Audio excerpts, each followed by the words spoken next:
Hello दोस्तों, सिव education channel पर आपका स्वागत है। आप सभी ने अब दीपावली भी मना ली होगी 22 जनवरी की। आई होप आपने अच्छे से दिए जलाए होंगे, अच्छे से दीपावली मनाई होगी। उसके बाद हमारा काम है कंटिन्यू स्टडी करना, तो वापस से लग जाओ इस खुशी को मनाकर पढ़ने के लिए। तो देखिए, इसके अंदर हम क्या पढ़ रहे थे, पर्यटन वाला चैप्टर चल रहा था हमारा। पर्यटन के अंदर बेसिक आधार वाली चीजें हैं, वो चीजें हमने जान ली थी। उसके बाद क्षेत्रीय सांस्कृतिक गठन के अंदर भारत में 7 हैं। 7 में से हमारे एक कौन सा है, पश्चिमी सांस्कृतिक केंद्र, जिसके चेयरमैन राज्यपाल होते हैं और निदेशक किरण सोनी है। ये चीजें हमने पिछली क्लास में देख ली थी। आज क्या देखने वाले हैं, आज देखने वाले हैं कि पर्यटन के अंदर जो यूनेस्को के विश्व धरोहर के अंदर शामिल किया गया है वो कौन कौन सी हैं जिनको शामिल किया गया है, कौन सी ऐतिहासिक है, कौन सी सांस्कृतिक है, ये देखने वाले हैं। साथ ही आज ये देखेंगे कि ये जो पर्यटन है इसके यूनेस्को द्वारा कौन सा एक अवार्ड दिया जाता है, उस अवार्ड को भी हम जानेंगे। क्योंकि आप पिछले पेपर देख सकते हो, उसके अंदर जो अवार्ड दिए गए हैं विभिन्न सांस्कृतिक कार्यक्रम के अंदर, विभिन्न जो साहित्य करते हैं, इनके अंदर सबसे ज्यादा जो क्वेश्चन आ रहे हैं वो अवार्ड में आ रहे हैं कि कौन सा अवार्ड किसको दिया गया और किस क्षेत्र में दिया जाता है, कौन देता है, कौन सा कार्य करने को देता है। इसलिए जहां भी करंट अफेयर के अंदर आपको अवार्ड वाले क्वेश्चन पड़े तो उनको जरूर देखना, क्योंकि अभी सूचना सहायक का हुआ है, उसके अंदर भी अवार्ड वाले क्वेश्चन ज्यादा पूछे गए हैं। तो आप ये चीज ध्यान रखें कि अवार्ड वाला एक भी क्वेश्चन मत छोड़ना। अलग से टोटल जो अवार्ड आते हैं उनको अलग से एक पेज में लिख लेना, जिससे क्या है कि आपको बार बार पेज पलट कर याद करने की आवश्यकता नहीं रहेगी। समस्त एक ही पेज पर मिल जाने से याद भी अच्छे से हो पाएंगे और हमें ध्यान भी रहेगा कि कौन सा अवार्ड कब और किसने क्यों दिया गया था। तो चलिए स्टार्ट करते हैं। आज हम देखते हैं कि यूनेस्को के धरोहर में कौन कौन से शामिल हैं। तो क्या लिखेंगे हम, यूनेस्को धरोहर। क्या लिखेंगे, यूनेस्को धरोहर, यूनेस्को धरोहर, धरोहर। अब ये यूनेस्को विश्व धरोहर है, इसके अंदर ये तो है नहीं कि एक ही चीज दे दी गई, ऐसा है नहीं।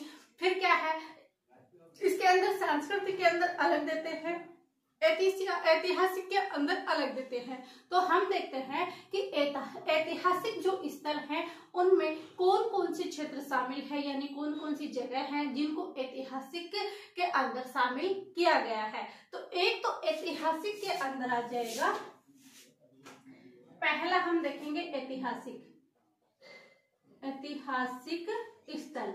ऐतिहासिक स्थल के अंदर किसे शामिल किया गया है, एक तो आ जाएगा हमारा जंतर मंतर, एक तो है हमारा जंतर मंतर। इसके साथ ही और किसको ऐतिहासिक स्थल में शामिल किया गया है, तो हमारे जो 6 दुर्ग हैं उनको ऐतिहासिक स्थल के अंदर शामिल किया गया है। यहाँ से क्वेश्चन 2 पूछा जाता है कि कितने दुर्ग हैं जिनको ऐतिहासिक स्थल में शामिल किया गया है, या कौन कौन से दुर्ग हैं उनको शामिल किया गया है, और ऐतिहासिक स्थलों में कितने हैं जिनको शामिल किया गया है। तो यहाँ पर 6 दुर्ग हैं जिनको ऐतिहासिक स्थल के अंदर इसके यूनेस्को धरोहर द्वारा शामिल किया गया था। कितने दुर्ग, 6 दुर्ग। और इन 6 दुर्गों को कब किया गया था, 2013 के अंदर। 2013 में इन 6 दुर्गों को क्या किया था, यूनेस्को के विश्व धरोहर के अंदर शामिल किया गया था। और किस क्षेत्र में, ऐतिहासिक स्थल के अंदर। अब कौन कौन से हैं, एक बहुत ज्यादा फेमस और बहुत इजी, जिसके अंदर सारे नाम आ जाते हैं, और वो ट्रिक है चीकू गाजर आम। क्या, चीकू गाजर आम। तो ये है चीकू गाजर आम। इसके अंदर क्या है कि टोटल नाम आ जाते हैं, और टोटल 6 के 6 जो दुर्ग हैं वो सारे आ जाते हैं किसके अंदर, चीकू गाजर आम। अब ची से आ जाएगा यहाँ पर चित्तौड़गढ़, के से क्या आ जाएगा, चित्तौड़गढ़ आ जाएगा। फिर कु बचा, कु से आ जाएगा कुंभलगढ़, इससे आ जाएगा कुंभलगढ़। गा से आ जाएगा गागरोन। कौन कौन से, ची से आ जाएगा चित्तौड़गढ़, के से आ जाएगा कुंभलगढ़, और गा से क्या आ जाएगा गागरोन, और जैसे क्या आ जाएगा जैसलमेर। जैसे क्या आ जाएगा जैसलमेर, इसके अंदर शामिल किया गया है। और रे से क्या आ जाएगा रणथंभौर, रणथंभौर, और आम से आ जाएगा आमेर। आम से क्या आ जाएगा आमेर। तो 6 दुर्ग है वो यूनेस्को की विश्व धरोहर के अंदर शामिल किया गया है। आप ये सोच रहे होंगे कि सभी यही ट्रिक क्यों अप्लाई करते हैं, क्योंकि इसमें ट्रिक इतनी अच्छी बने हैं कि इसके अंदर एक भी शब्द बाहर नहीं जाते। टोटल 6 के 6 के दुर्ग इसमें आ जाते हैं। क्या?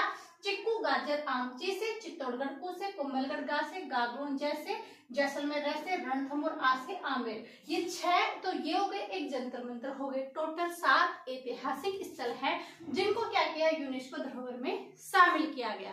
तो ये कब किया गया था? ये 2013 में किया गया था। लेकिन आपने पढ़ा होगा कि हमारे जयपुर का जो परकोटा है उसको भी विश्व धरोहर में शामिल कर लिया गया। तो कब किया गया था? तो जयपुर का जो परकोटा है उसको 2019 में शामिल किया गया। एक आ जाएगा जयपुर परकोटा, इसको कब शामिल किया है? 2019 में। तो टोटल ऐतिहासिक स्थल के अंदर कितने हो गए? 7 एक 8 हो गए। ऐतिहासिक स्थल में टोटल कितने स्थल शामिल है यूनेस्को की विश्व धरोहर में? 8। और दुर्ग कितने हैं? वो हो जाएंगे 6। कौन कौन से? चिक्कू, गाजर, आम, जैसे चित्तौड़गढ़, उसे कोमलगढ़, गा से गागरोन, जैसे जैसलमेर, ऐसे रणथंभौर, आम से आमेर। आई होप आपको अभी याद हो गए होंगे। उसके बाद क्या देखते हैं कि ऐतिहासिक स्थल के अंदर देख लिया, उसके अंदर देखते हैं कि जो सांस्कृतिक कार्यक्रम है, सांस्कृतिक के अंदर किसको शामिल किया गया है? ये तो ऐतिहासिक हो गया। और दूसरा हम देखते हैं सांस्कृतिक। अब इस सांस्कृतिक के अंदर किसको शामिल किया गया है? तो आपको पता है कि सांस्कृतिक के अंदर एक प्रसिद्ध नृत्य है और वो कौन सा है? कालबेलिया नृत्य। कौन सा? कालबेलिया नृत्य है। इस कालबेलिया नृत्य को यूनेस्को की विश्व धरोहर के अंदर शामिल किया गया है। कब किया गया? 2010 को। और इसके जो प्रमुख नृत्यांगना है वो कौन है? गुलाबो। कौन है? गुलाबो। तो सांस्कृतिक के अंदर जो इसके कौन सा नृत्य शामिल किया गया है? कालबेलिया नृत्य। तो यहाँ पर लिखेंगे कालबेलिया नृत्य। कालबेलिया नृत्य है, इसको यूनेस्को की विश्व धरोहर के अंदर 2010 को ही शामिल कर लिया गया था कालबेलिया नृत्य के अंदर। और इसकी जो प्रमुख नृत्यांगना है वो कौन है? गुलाबो। इसकी प्रमुख नृत्यांगना, इसकी जो प्रमुख नृत्यांगना है वो कौन है? गुलाबो। कौन है? गुलाबो है, जो इस सांस्कृतिक कार्यक्रम की क्या है? प्रमुख नृत्यांगना है। इसके बाद क्रिएटिव सिटी और क्या दिया गया है? प्राकृतिक स्थल, इनको भी शामिल किया गया है, लेकिन वो हम नेक्स्ट स्लाइड में लेते हैं। इतने आप इसका स्क्रीनशॉट ले लिए, क्योंकि यहाँ पर लिखेंगे तो मिक्स हो जाएगा। 1 सेकंड आप स्क्रीनशॉट लीजिए, उसके बाद वापस से आगे करते हैं।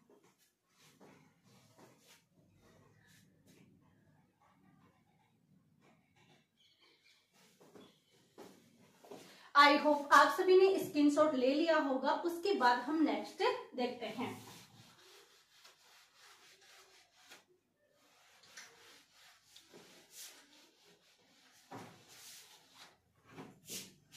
ये हमने देख लिया। अब क्या बचा है हमारा कि यूनेस्को विश्व धरोहर के अंदर जो प्राकृतिक स्थल है वो कौन सा है? जो प्राकृतिक स्थल है वो शामिल किया गया है। तो प्राकृतिक स्थल, ये प्राकृतिक स्थल कौन सा है? तो 1985 के अंदर यहाँ पर एक है घना पक्षी विहार। कहाँ पर? भरतपुर में। घना पक्षी विहार कहाँ है? भरतपुर में। उसको 1985 के अंदर यूनेस्को के विश्व धरोहर के अंदर शामिल कर लिया गया। तो प्राकृतिक स्थल है कौन सा? घना पक्षी विहार। कहाँ पर है? भरतपुर में है। कब यूनेस्को विश्व धरोहर के अंदर शामिल किया गया था? तो 1985 में। प्राकृतिक स्थल कौन सा है? घना पक्षी विहार। घना पक्षी विहार है, ये है कहाँ पर? ये है भरतपुर में। कहाँ पर स्थित है? भरतपुर में है घना पक्षी विहार। प्राकृतिक स्थल है। 1985 के अंदर क्या गया था? इसको यूनेस्को के विश्व धरोहर के अंदर शामिल कर लिया गया था। इसके बाद कौन सा आता है? एक आता है क्रिएटिव सिटी। यानी क्रिएटिव सिटी के अंतर्गत कौन से स्थल हैं जिनको शामिल किया गया है? तो ये यहाँ पर क्रिएटिव सिटी है। क्रिएटिव सिटी के अंदर, क्रिएटिव सिटी है, इसके अंदर जयपुर को 2015 के अंदर क्रिएटिव सिटी के अंदर जयपुर को यूनेस्को के विश्व धरोहर के अंदर शामिल किया। किसको किया गया क्रिएटिव सिटी के अंदर? इसको जयपुर को 2015 के अंदर शामिल किया गया। और इस यूनेस्को के द्वारा एक अवार्ड दिया जाता है, उस अवार्ड का नाम है यूनेस्को एशिया पैसिफिक अवार्ड। कौन सा? यूनेस्को एशिया पैसिफिक अवार्ड दिया जाता है। और वो अवार्ड किसको दिया गया है? तो वो अवार्ड दिया गया है बीकानेर हाउस को। आप सोच रहे होंगे कि बीकानेर हाउस है तो बीकानेर के अंदर होगा। जी नहीं, बीकानेर हाउस है वो है कहाँ पर? दिल्ली के अंदर है। और वहां पर क्या है? बीकानेर हाउस है। वहां पर जो राजस्थान निःशुल्क दवा योजना है उसके तहत वहां पर निःशुल्क योजनाएं भी दी जाती है। मित्र की योजनाएं है वहां पर वो भी दिया जा रहा है। उसे सांस्कृतिक स्थल के रूप में विकसित किया जा रहा है। किसको? बीकानेर हाउस को। अवार्ड कौन सा दिया गया है? UNESCO Asia Pacific award. और ये अवार्ड कब दिया गया है? तो अभी रिसेंटली दिया गया है 2023 में। इसलिए ये हमारे लिए इम्पोर्टेंट हो जाता है याद करने के लिए। तो अवार्ड लिखेंगे UNESCO Asia Pacific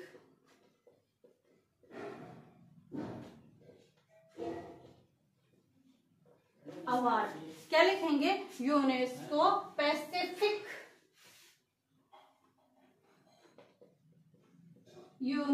Pacific award दिया गया है। कब? 2023 को दिया गया है। और ये दिया किसको है? बीकानेर हाउस को। किसको दिया गया है? बीकानेर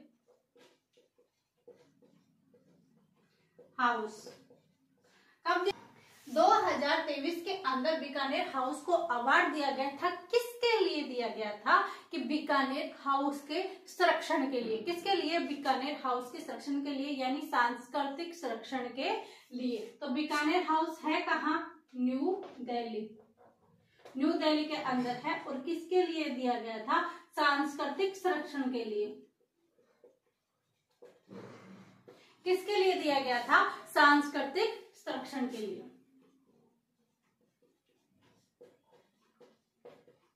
सांस्कृतिक संरक्षण के लिए दिया गया था। ये चीजें हो गई। लेकिन साथ ही हम जान लें कि बीकानेर हाउस जो न्यू दिल्ली के अंदर, जो मैंने आपको बताया कि यहाँ निःशुल्क दवा वितरण भी होता है, ई मित्र की सेवा भी यहाँ पर दी जाती है, वो भी हम यहाँ पर नोट डाउन कर लेते हैं। तो बीकानेर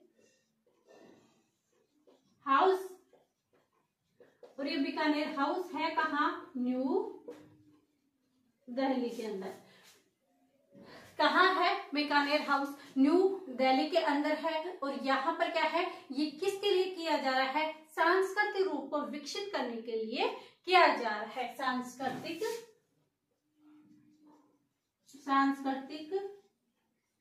स्थल के रूप में विकसित किया जा रहा है। सांस्कृतिक रूप के अंदर क्या किया जा रहा है? ये विकसित किया जा रहा है। और यहाँ पर इस सांस्कृतिक विकसित कार्यक्रम यानी सांस्कृतिक को विकास करने के लिए यहाँ पर एक पार्क है। उस पार्क का नाम है सांस्कृतिक स्कल्पचर है, जो यहाँ पर पार्क बनाया गया है। तो यहाँ पर सांस्कृतिक स्कल्पचर पार्क। यहाँ पर क्या है? सांस्कृतिक स्कल्पचर पार्क की स्थापना। यहाँ पर सांस्कृतिक स्कल्पचर के पार्क की क्या की गई है? स्थापना की गई है। और यहाँ क्या? यहाँ ई मित्र सेवा लाभ भी मिलता है। तो क्या लिखेंगे कि यहाँ ई मित्र सेवा लाभ भी मिलता है। कहाँ पर? ये दिल्ली के अंदर है, वहीं पर ई मित्र सेवा लाभ भी मिलता है, जैसे हमारे यहाँ राजस्थान में होता है। और जो निःशुल्क दवा योजना है उसके तहत यहाँ पर निःशुल्क दवा वितरण भी की जाती है। तो यहाँ क्या की जाती है? निःशुल्क दवा वितरण। यहाँ पर क्या की जाती है? निःशुल्क दवा वितरण भी की जाती है। ये किसके बारे में है? ये बीकानेर हाउस के बारे में है। तो बीकानेर हाउस के बारे में क्या बोला कि ये सांस्कृतिक स्थल के रूप में विकसित किया जा रहा है। यहाँ पर एक सांस्कृतिक पार्क भी बनाया जा रहा है। यहाँ मित्र सेवा का लाभ भी दिया जाता है और निःशुल्क दवा वितरण भी किया जाता है। तो ये हमने पर्यटन के बारे में पढ़ा कि यूनेस्को के विश्व धरोहर के अंदर कौन कौन से स्थल और किस किस क्राइटेरिया के अंदर शामिल किया गया है, वो चीजें हमने जान ली। कल हम रोपवे के बारे में जानेंगे और ऐसे ही हम कंप्लीट चैप्टर करने की कोशिश करेंगे। आई होप आपको समझ में आता होगा। समझ में आता है तो लाइक कीजिए, शेयर कीजिए एंड सब्सक्राइब कीजिए। आप सभी का धन्यवाद। Thank you.